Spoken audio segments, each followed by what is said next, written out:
Hello नमस्कार दोस्तों, स्वागत है आप सभी का आपके अपने YouTube चैनल पर अर्धवार्षिक परीक्षाओं में। दोस्तों, आज़ादी के बाद का स्वर्णिम भारत जो आपके कक्षा 11th का ये पेपर है, 11वीं का पेपर है आज़ादी के बाद स्वर्णिम भारत भाग 1 में से। यहाँ पे आपके रोल नंबर आएंगे और दोस्तों ये 3 घंटे 15 मिनट का समय रहेगा, बट आप इस पेपर को सिर्फ 20 मिनट में समाप्त कर सकते हो। बहुत छोटा पेपर दोस्तों, बिल्कुल हूबहू आपके पर्सन 25% आएंगे, बट छोटे छोटे पर्सन मैं बताऊंगा आपको। पेपर दोस्तों सभी जिलों में हूबहू पेपर आए, क्योंकि इस विषय का पेपर ज़्यादा बनता नहीं है, तो सेम टू सेम पेपर आएगा पूरे में से पूरे अगर आपको नंबर लेने हैं तो। प्लासी का दोस्तों युद्ध कब लड़ा गया था? 1757 में लड़ा गया था। धन का निष्कासन सिद्धांत किसने दिया था? दादा भाई नौरोजी ने दिया था। इंडियन एसोसिएशन की स्थापना दादा भाई नौरोजी। इंडियन एसोसिएशन दोस्तों शायद सुरेंद्र नाथ बनर्जी थे, देख लेना शायद। जलियांवाला बाग हत्याकांड कहाँ पर हुआ था? अमृतसर में हुआ था। असहयोग आंदोलन की शुरुआत 1920 में हुई थी। बिदार इंडिया पुस्तक किसके द्वारा लिखी गई दोस्तों? बिदर इंडिया ये दोस्तों बिदर इंडिया जवाहरलाल नेहरू द्वारा नहीं लिखी गई थी, जवाहरलाल नेहरू अलग लिखी थी। डिस्कवर ऑफ इंडिया लिखी थी, discovery of India.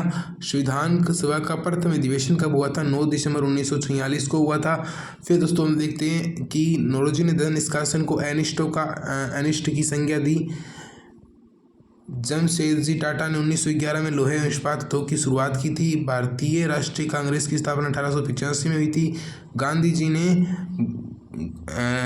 Gopal Krishna Gokhale को अपना राजनीतिक गुरु बनाया था, और रविंद्रनाथ टैगोर ने गांधी जी को सर्वप्रथम महात्मा कहकर पुकारा था। सन 1946 में जो है कैबिनेट मिशन भारत आया था, और राजेंद्र प्रसाद जो है संविधान सभा के स्थायी अध्यक्ष चुने गए। ठीक है, आगे देखिए। Poverty and unBritish rule in India पुस्तक बाल गंगाधर तिलक द्वारा लिखी गई है दोस्तों। ये क्वेश्चन गलत है, यानी किसके द्वारा लिखी गई है? Poverty and unBritish rule in India, ये दादा भाई नौरोजी की पुस्तक है। रैयतवाड़ी दोस्तों जो है भू राजस्व व्यवस्था रीड मुनरो द्वारा लागू की गई, सही है। तिलक ने घोषणा की स्वराज्य हमारा जन्मसिद्ध अधिकार है और हम इसे लेकर रहेंगे, सही है। शहीद विज्ञान आंदोलन की शुरुआत 1942, सही है। सरदार वल्लभ पटेल का जन्म गुजरात के नडियाड में, सही है। रेगुलेटिंग एक्ट 1773 में ईस्वी में लागू हुआ, सही है। 1782 में पिट्स इंडिया एक्ट पारित किया गया, सही है। मारवाड़ी भू राजस्व पद्धति कब कहाँ लागू की गई? तो मारवाड़ी दोस्तों आपके नीचे जो राज्य थे उनमें लागू की गई। भारतीय राष्ट्रीय कांग्रेस के प्रथम अध्यक्ष दोस्तों कौन थे? व्योमेश चंद्र बनर्जी थे। बंगाल का विभाजन कब किया गया? 1905 में। स्वतंत्रता आंदोलन के दौरान बंगाल के किन क्रांतिकारियों के नाम लिखिए। बंगाल का एक तो आपके विपिन चंद्र पाल हो गए, एक आपके बंगाल से हो गए, और भी आप जो मान सकते हो। ठीक है, अगला व्योमेश चंद्र बनर्जी वगैरह वो भी वहीं से थे, रविंद्रनाथ टैगोर वगैरह। और भारतीय राष्ट्रीय कांग्रेस के प्रथम अध्यक्ष कौन थे? व्योमेश चंद्र बनर्जी। ठीक है। संविधान सभा की प्रारूप समिति के अध्यक्ष भीमराव अम्बेडकर। अच्छा, प्रारूप समिति 7 सदस्य थे। ठीक है।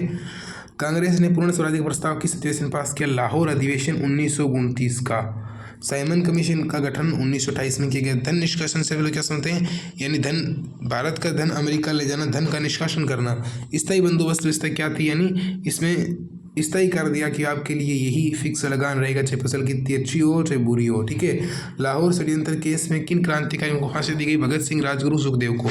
रोलेट सत्याग्रह से आप लोग क्या समझते हैं? यानी गांधी जी ने रोलेट एक्ट के विरोध में सत्याग्रह किया था, उसे रोलेट सत्याग्रह कहते हैं। 6 अप्रैल को किया था। गांधी इरविन समझौता पैक्ट की कोई 2 शर्तें लिखिए, यानी क्या होगा? गांधी जी ने गोलमेज सम्मेलन में भाग ले लिया और 11 सूत्री मांगों को स्वीकार कर लिया।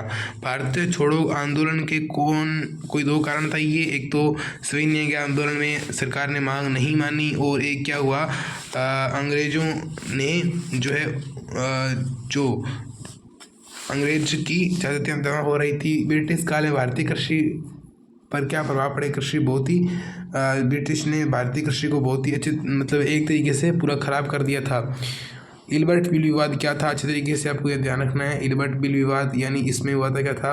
और भारतीय राष्ट्रीय कांग्रेस में उदारवादियों के जो है योगदान को समझाइए। भारतीय राष्ट्र सरकार दिन 1935 पर टिप्पणी कीजिए। भारतीय राष्ट्रीय आंदोलन में क्रांतिकारियों की भूमिका को समझाइए। राष्ट्रीय आंदोलन में महात्मा गांधी की भूमिका का मूल्यांकन कीजिए, मोस्ट इम्पोर्टेंट है। या फिर स्वदेशी आंदोलन को समझाइए। दोस्तों, भू राजस्व व्यवस्था में भारत की कृषि एवं अर्थव्यवस्था पर क्या असर पड़ा? भारत के संविधान निर्माण की प्रक्रिया को समझाइए। सविनय अवज्ञा आंदोलन को विस्तार से समझाइए, और भारतीय राष्ट्रीय आंदोलन में उग्रवादी युग को टिप्पणी लिखिए। और दोस्तों ये आपका पेपर कंप्लीट हो गया। 100% पेपर है दोस्तों। मिलते हैं दोस्तों अगले वीडियो में। चैनल को जरूर सब्सक्राइब कर लेना, इसकी PDF आपको मिल जाएगी टेलीग्राम चैनल पर। और भी 1-2 जिलों के पेपर आए जो कि मैं सेंड कर दूंगा, सेम टू सेम यही पेपर इस टाइप के हैं, तो सेंड कर दूंगा। टेलीग्राम पर ज्वाइन कर लेना दोस्तों। मिलते हैं अगले वीडियो में।